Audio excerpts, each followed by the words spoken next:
저는 오늘 그동안 말씀을 보았던 평지수훈의 마지막 결론부의 말씀을 중심으로 해서 주추를 반석 위에 놓은 사람이다 라는 제목으로 말씀을 전하려고 합니다.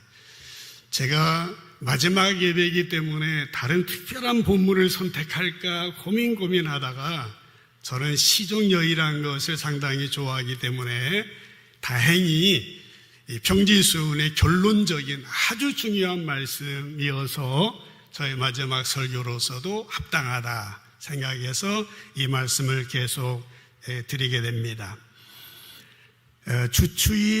주추를 반석 위에 세운 사람, 전에 성경에는 주초라고 그랬습니다. 술, 담배라고 오해할지 그래서 그랬는지 새 성경에서는 주춧돌 할 때 주추라고 그랬는데 영어 성경에는 코너스톤, 기초석이라고 하는 의미입니다.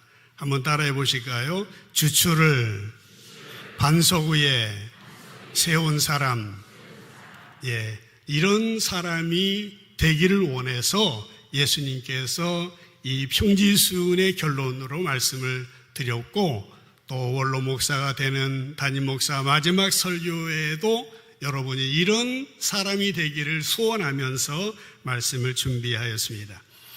70년대 유명한 포크송을 가운데 작곡한 김도양 씨가 부른 난 참 바보처럼 살았군요 라고 하는 노래를 기억하실지 모르겠습니다. 말씀을 준비하면서 몇 번 들어봤는데 참 심금을 울리더라고요. 이 노래는 한 시대의 마음을 울린 명곡입니다.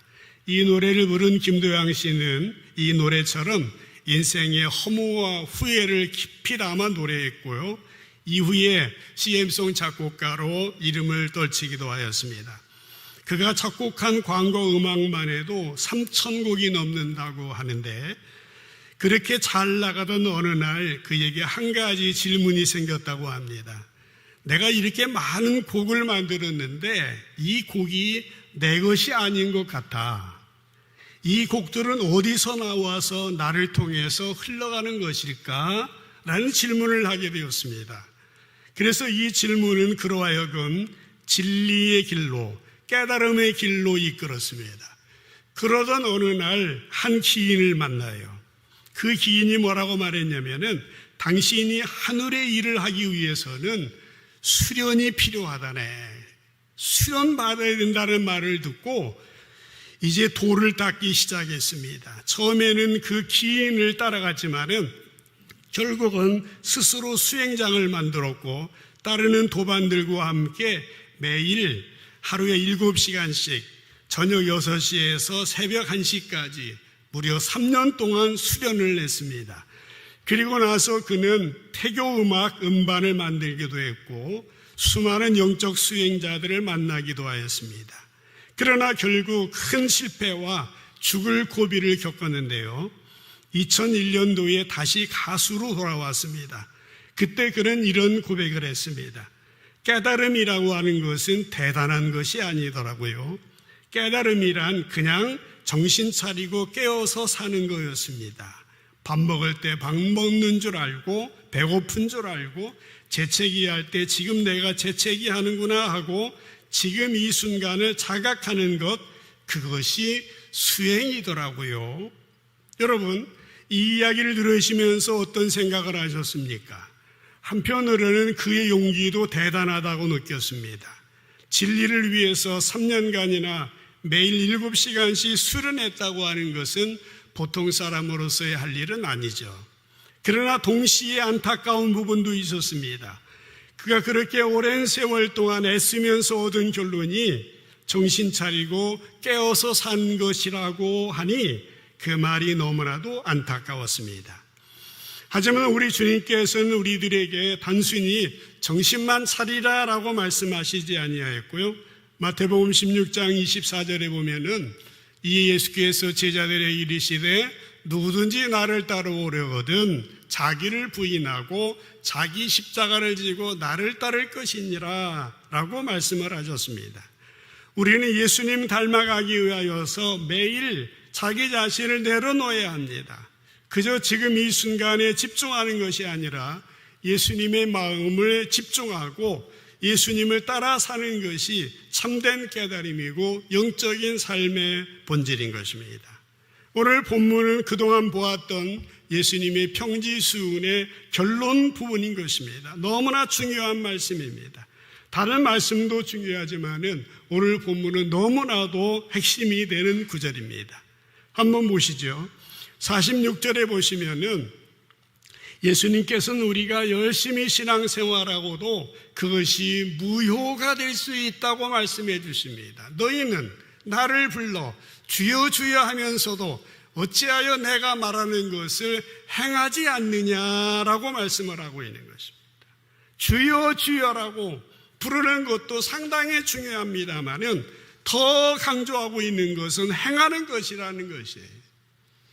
산상수훈, 평지수훈에 병행하는 마태복음 7장 21절로 23절은 이 부분을 좀 더 분명하게 밝혀주고 있습니다. 나더러 주여 주여 하는 자마다 다 천국에 들어갈 것이 아니요 다만 하늘에 계신 내 아버지의 뜻대로 행하는 자라에 들어가리라. 그날에 많은 사람이 나더러 이르되 주여 주여 우리가 주의 이름으로 선지자 노릇하고 귀신도 쫓아내고 많은 권능을 행하지 않았습니까? 하리니 그때 내가 그들에게 밝히 말하되 내가 너희를 도무지 알지 못하니 불법을 행하는 자들아 내게서 떠나가라 할 것이다 라고 말씀을 하셨어요.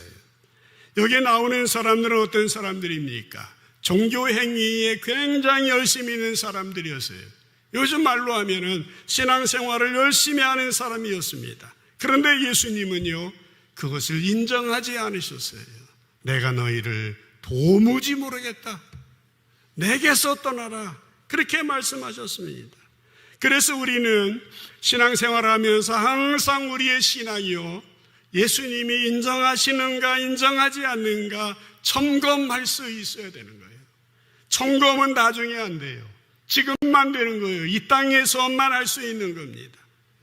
우리가 하는 일이 여러분 비록 영적인 일 같아 보여도 그 행위 자체를 예수님이 인정하시는 것이 아닐 수도 있다라고 하는 거예요.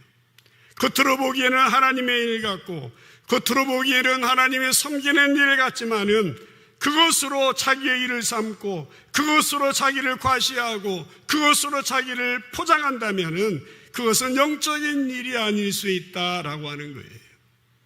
내가 어떤 신앙 형태를 가지고 있든지 내가 다른 사람이 인정하는 신앙의 모습을 존경받을 모습까지 가지고 있다 할지라도 그 신앙이 나로 하여금 더 하나님의 자녀답게 만들어주지 않는다면 그 신앙이 나로 하여금 십자가로 인도하지 않는다면 그것이 나의 성품 가운데 성령의 열매로 맺혀지게 하는 일이 아니라고 한다면은 그것은 예수님이 인정하지 않는 것이라 말할 수 있다라고 하는 것입니다. 여러분 우리가 비록 저처럼 목회자로 사역을 하든지 교회나 학교나 가정이나 일터에서 아무리 착하게 선하게 보인다 할지라도 그것으로 말미암아 내가 드러나고 그것으로 말미암아 예수님의 성품이 드러나는 것이 아니라고 한다면 그것은 나를 포장하는 것이고 나를 과시하는 것이고 내가 도무지 알지 못하고 하신 예수님의 말씀을 들을 것이다 라고 하는 것입니다. 여러분 잘 아시는 것처럼 예수님 시대의 독실한 종교인들은 바리새인들이었습니다. 그들은 그 누구보다도 하나님을 열심히 섬긴다고 자부했던 사람들이었습니다. 그러나 예수님은 그들의 행위는 모두 자신을 포장하고 자기를 드러내는 것들이었기 때문에 나는 모른다. 나는 모른다. 내게서 떠나라 말씀하셨던 겁니다. 그렇게 열심히 살았음에도 불구하고 하나님 앞에서 인정받지 못한다고 한다면은 김도양 씨처럼 난 바보처럼 살았군요 라고 노래를 부르게 될 것입니다. 사랑하는 성도 여러분, 우리가 신앙생활을 하면서 마지막에 무효가 되고 내가 너를 도무지 알지 못했다고 하신다고 한다면 우리 신앙이 뭡니까? 얼마나 허망합니까? 저는 원합니다. 우리 삼성제일교회 사랑하는 모든 주의 백성들 한 사람 한 사람마다 믿음 생활하면서 먼저 주님의 나라와 주님의 의를 구하고 먼저 우리의 내면이, 우리의 속사람이, 우리의 인격이 하나님의 말씀으로 채워져서 예수님의 인격으로, 예수님의 성품으로 세상 속에 나아가 예수 향기 드러내고 선한 영향력을 드러내는 건강한 신앙인들로 세워져가는 여러분 되시기를 주님의 이름으로 간절히 축복합니다. 이게 병지수훈의 결론인 것입니다. 주여 주여 하는 말이 중요한 것이 아니라 삶이 있어야 돼요. 인격이 있어야 돼요. 내면이 있어야 됩니다. 행동이 나타나야 된다라는 것입니다. 예수님은 계속해서 47절로 49절에 말씀하고 계세요. 내게 나와 내 말을 듣고 행하는 자마다 누구와 같은 것을 너희에게 보이리라. 집을 지태 깊이 파고 주추를 반석 위에 놓은 사람과 같으니 큰 물이 나서 탕류가 그 집에 부딪히되 잘 지었기 때문에 능히 요동하지 못하게 하였거니와 듣고 행하지 아니하는 자는 주추 없이 흙 위에 집 지은 사람과 같으니 탕류가 부딪힘에 집이 곧 무너져 파괴됨이 심하니라 라고 본문에서 말씀하고 있어요. 이 말씀도 역시 마태복음 7장 24절로 27절에 보면은 이렇게 표현하고 있습니다. 그러므로 누구든지 나 이 말을 듣고 행하는 자는 그 집을 반석 위에 지은 지혜로운 사람과 같으리니 그랬습니다. 지혜로운 사람. 비가 내리고 창수가 나고 바람이 불어 그 집에 부딪히되 무너지지 아니하느니 이는 주추를 반석 위에 놓은 까닭이요 나의 말을 듣고 행하지 아니하는 자는 그 집을 모래 위에 집은 어리석은 사람 같으리니 어리석은 사람 같으리니 비가 내리고 창수가 나고 바람이 불어 그 집에 부딪히되 무너져 그 무너짐이 심하니라 라고 하는 것입니다. 예수님께서는 지혜로운 사람과 지혜롭지 못한 어리석은 사람을 기초로 비유하고 있다라고 하는 것입니다. 영국의 동화작가 가운데 제이콥스라고 하는 분이 아기 돼지 삼형제라고 하는 동화를 졌습니다. 아마 한 번쯤은 다 들어보셨을 겁니다. 아기 돼지 삼형제가 있었는데 각자가 집을 지었습니다. 첫째는 집으로 졌고요, 둘째는 나무로 졌고요, 셋째는 벽돌로 졌습니다. 어느 날 늑대가 나타나요. 첫째 집과 둘째 집은 이제 입김으로 훅 불어가지고 무너뜨렸습니다만은 셋째 집은 벽돌로 졌기 때문에 무너지지 않아서 결국 늑대가 쫓겨난다라고 하는 내용입니다. 핵심 교훈은 게으름보다는 부지런하고 준비성이 중요하다라고 하는 교훈이었습니다. 그런데 이 동화에서의 중요한 점은 이 돼지 삼형제가 지은 집의 차이는 그 집의 재료였습니다. 재료에 따라서 늑대가 입김으로 부를 때 무너지기도 하고 또 벽돌 같은 경우에는 그대로 있었습니다. 위에서 예수님이 하신 말씀의 의미는 그런 것이 아니었어요. 예수님의 말씀은 집을 어떻게 무엇으로 지었느냐라고 말씀하지 아니하시고 어디에 지었느냐라고 말씀을 하시는 거예요. 두 사람이 똑같이 집을 지어서 열심히 지었는데 어떻게 됐어요? 기초가 달랐습니다. 기초가 무엇이냐에 따라서 전혀 결과가 판이하게 나타난 거예요. 예수님의 말씀의 의미는 무엇일까요? 지혜로운 사람은 예수님의 말씀을 듣고 그 말씀을 기초 삼아 행하는 사람입니다. 그러나 어리석은 사람은 어떤 사람입니까? 예수님 말씀을 듣고 그 말씀대로 살지 아니하고 말씀과 상관없이 사는 사람인 것입니다. 그래서 이 사람은, 예수님의 이 말씀은 성실한 사람과 게으른 사람을 비교한 것이 아니라 지혜로운 사람과 어리석은 사람을 비교한 것이에요. 여러분, 어떤 사람이 되어야 합니까? 지혜로운 사람이 있고 지혜롭지 못한 어리석은 사람이 있어요. 한 건축회사에서 아파트를 짓는데요, 집을 살려고 하는 사람들에게 미리 모델하우스를 보여줍니다. 두 회사가 지은 집은 넓이도 내부 구조도 건축 재료도 똑같습니다. 남향인 것도 똑같고 창문의 수와 크기도 거의 똑같아요. 주변 환경도 비슷하고 두 회사의 도급 순위도 1, 2위 다투는 회사였어요. 이 두 집은 겉으로는 전혀 차이가 없어 보였습니다. 그런데 결정적인 차이가 나타나는 겁니다. 예수님이 말씀하신 이 비유에서의 이 말씀은 뭡니까? 한 집은요 반석 위에 세워졌고요, 또 한 집은 모래 위에 세워졌습니다. 그러니까 기초만 다를 뿐인 것입니다. 한 집은 땅을 깊이 파고 기초를 반석 위에 세웠지만은 다른 집은 그냥 흙 위에 세우게 된 것입니다. 바로 이 이야기를 예수님이 하고 계시는데요, 이 비유 가운데 중요한 부분이 뭔가 같습니까? 이 비유에서 중요한 점은 큰 물이 나고 당류가 물어듯 닥칠 때가 있다라고 하는 것입니다. 사랑하는 성도 여러분, 집을 다 짓고 나면 점검할 수가 없습니다. 집은요 처음 지을 때 이 집을 지을 수 있는 곳인지 아닌지를 확인하지 아니하면은 나중에 낭패를 당하게 됩니다. 그래서 점검은 짓기 전에 해야 됩니다. 점검은 짓기 시작하면서 해야지 다 짓고 나면은 할 수가 없는 거예요. 우리 신앙생활도 그러하다라고 하는 것입니다. 우리가 하나님의 자녀다운 삶을 살고 있는지에 대한 점검은 지금 해야 됩니다. 이 땅 위에서만 할 수 있는 겁니다. 나중 심판대 앞에 서면은 평가만 있지 거기에서는 고칠 수 없는 거예요. 지금 예수님은 무슨 말씀을 하고 계십니까? 예수님은 하나님을 닮으려고 하는 사람, 하나님의 자녀답게 살려고 하는 사람은 자기의 영적인 기초를 잘 확인해야 된다고 말씀하고 계시는 것입니다. 잘 생각해 보시기 바랍니다. 내가 신앙생활을 어떻게 여기 해왔는데 내 신앙의 집의 기초는 뭔가? 라고 하는 것입니다. 여러분 생각해 주십시오. 예수님은요 결코 1년 52주 다 나온 사람과 한두 주밖에 못 나온 사람을 비교하지 않으셨어요. 여러분, 예수님은요 교회에서 여러 가지 봉사하는 사람과 한 가지도 봉사하지 않는 사람을 비교하지 않으셨다는 거예요. 여러분, 바른 신자와 그렇지 못한 신자는 외적으로 보면 차이가 나지 않을 경우도 많습니다. 그래서 예수님은 보이지 않는 우리의 내면, 보이지 않는 우리의 신앙의 집의 기초를 점검하라고 말씀하고 있는 것입니다. 우리의 신앙의 집, 우리의 인생의 집의 기초는 무엇입니까?